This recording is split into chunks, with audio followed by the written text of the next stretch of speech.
Amidst the flow of all of the curses and imprecations offered in our portion this morning, read at bullet train speed, there is a moment where Moses and the Levites and the Kohanim are trying to attract the attention of the people so that these will not just be words, but that, in fact, they will garner the lessons that are meant to be understood, meant to be heard, from all of these terrible things that are to be presented. And so they speak to all the people of Israel to say, Hasket ushma Yisrael hayom hazeh niyet elam. Silence, hear, O Israel. Hasket ushma. Today you have become the people of your God.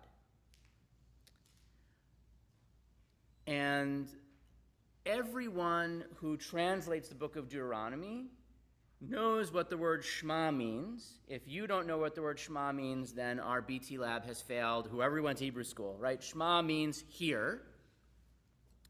And everyone who translates that verse translates Hasket as quiet, except the problem is in Hebrew, the word for quiet is not Hasket, but it's actually sheket, a shin versus a sin, right? So you don't say seket bavakasha, you say sheket bavakasha.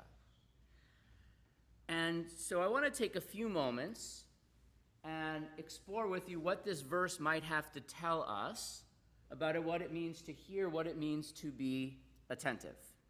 Hasket ushma.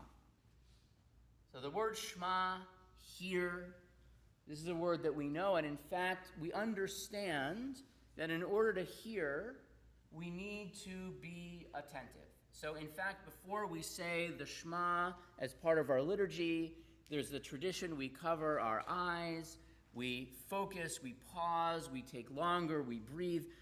People have many different practices about how to focus in on the words of the Shema. Even if you have been in agitated conversation with your neighbor, right? To take a moment and let those words really sink in. Shema, we know. Hasket, the rabbis themselves debated, what does Hasket mean? What is the step? What is, if listening is step 2, what is step 1? What do we need to do to be ready to hear? A lesson that's particularly appropriate. We are about to head into the high holidays. We are about to enter this time of liturgy and so many different feelings and lessons and teachings. What might it mean to be ready to hear? So, as I mentioned, many people translate it as quiet, hasket. They just say it's like the word sheket.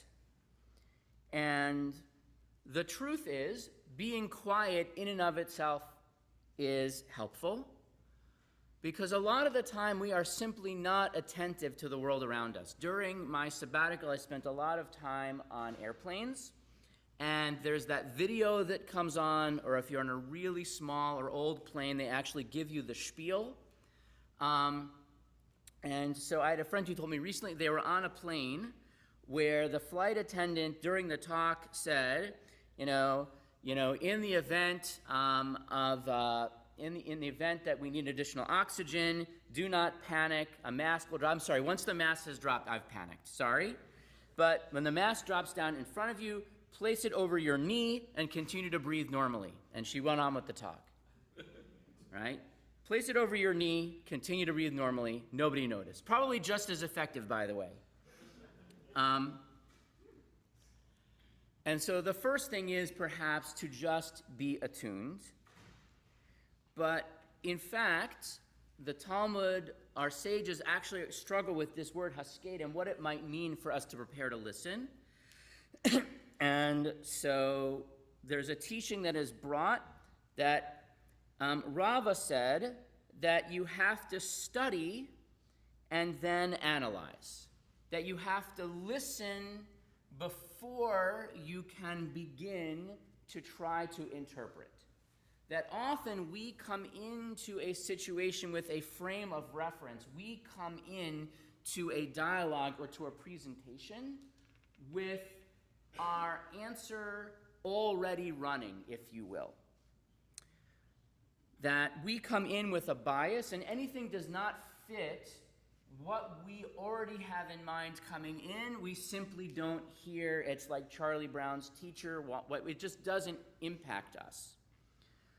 So it's a story of someone who calls the main number of a large university, and after going through the phone prompts for a while, finally reaches the one operator left, deep in the bowels of some building. She's been working there since the age of rotary phones, and she has her list of people and professors and departments, and says, I'm looking for the Department of Theater Arts. And she says, I'm sorry, sir, that we have no one listed by the name Theodore Arts. He said, no, it's not a person, it's a department. I want the listing for Theater Arts. She says, I told you we do not have a listing for Theodore Arts. Well, let me spell it for you. Theater, Theatre. I need the listing for Theater Arts. Operator says, sir, that is not how you spell Theodore. How often do we have a conversation where we already enter with assumptions about how it is going to go that prevent us from gleaning what we might be able to gather? Even if the person talking to us is utterly wrong, we may be completely mistaken about what the way in which they are wrong or why they are wrong. And if we don't listen, we can't understand that. There cannot be a dialogue until you've actually heard the other person speak. The Talmud goes on a little bit further and breaks up the word hasket in another way. Asu kitot ve'isku b'Torah, that you have to study Torah in a group, because lifnei she'ein haTorah niknet ela b'chabura, for Torah is only acquired through study in a group. One of the things that I think has happened in our world, and particularly in the last few years, is that we learn in isolation. That learning is no longer about a community coming together. It's about, I went on the internet and this is the video that I found. Or even if we are in groups, they are very small in groups. And so Harav Kook, Abraham Isaac Kook, was the first chief rabbi of the Jewish community of the land of Israel, even before there was a state. And over this past year, you may have heard, I've brought up his teachings more than once. He has been the sage who I have been following through the Torah portion this year. And Rav Kook lived in a time of great divisions in the Jewish community of the land of Israel. There was an Orthodox community that rejected the ideas of the secularists. There was a secular community that rejected everything about religion.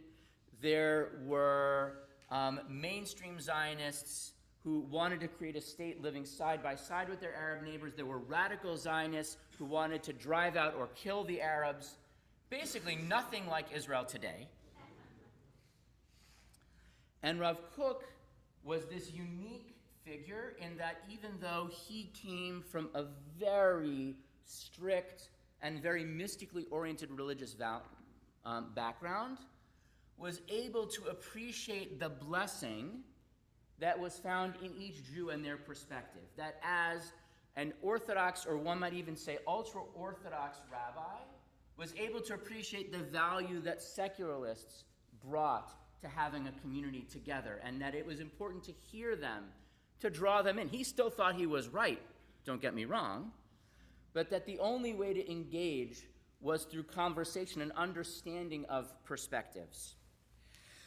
That when the debate came up as to whether one who was religious should enter the Israeli army, a fight that is going on in Israel today, that there was a place for religious Jews to enter the army, that there was a role for Jews of all types to play in different roles in society. And so Rav Kook really grabbed on to this teaching of the Talmud. He said, when you study in a group, three things happen. One is that you develop openness and tolerance. That when you are studying with other people, by definition, there is going to be some daylight between you and the person across the table. There is going to be some distinction that you cannot study in a group without having some kind of disagreement. And being exposed to disagreement, even if it is narrow, is essential for intellectual growth. The other thing is that the larger the group, the more the wisdom. So there are times when, in order to compute the intelligence of a group, you take the number of people in the group and then you take the IQ of the least intelligent member and then you divide it by the number of people in the group. But other times, most of the time, the size of the group is a multiplier, right? That is what our society does, right? We believe in democracy. We believe that if you get enough people together, eventually you will make a smart decision. And so what Rav Kook taught was following the Talmud, asu kitot, that you need to create, you can't study alone, that you need to be exposed to a group, you need to be exposed to multiple views, you need to have dialogue in order for learning to happen. And in order to learn how to listen, listening is a practice. And if you practice by listening to the people who are near you, then maybe you will get better at listening to the people who are not so near you.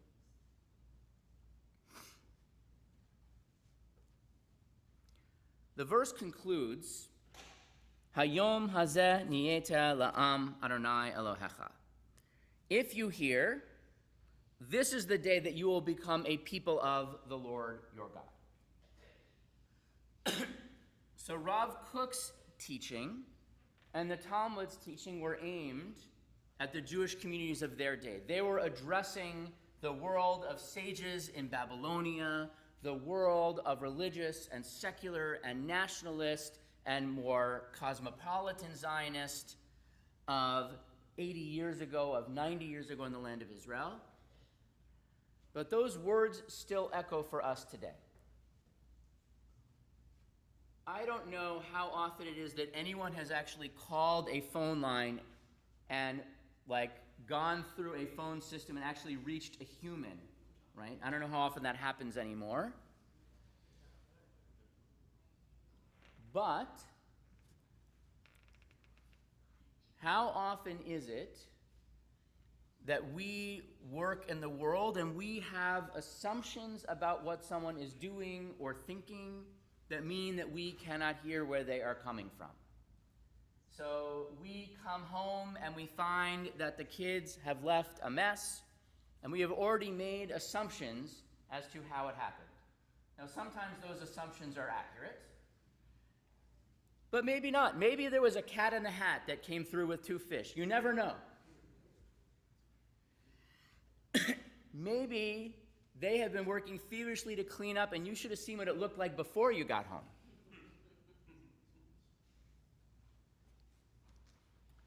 When we enter the workplace, we have a counterpart, an employee, a supervisor, a colleague, and they have done something really frustrating and stupid. Except if you listened to what they said, you might understand how they got to where they were. And in fact, what they did made a lot of sense to them at the time.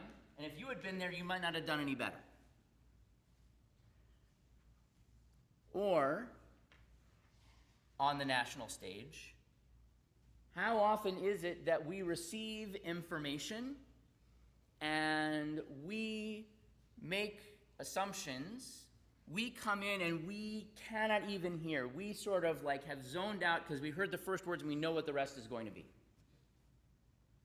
Now, the truth is, sometimes people say things that are stupid and wrong, and we are all dumber for having heard them. I award them no points, and may God have mercy on your soul. But the truth is, in order to be able to respond and understand, we still need to have heard.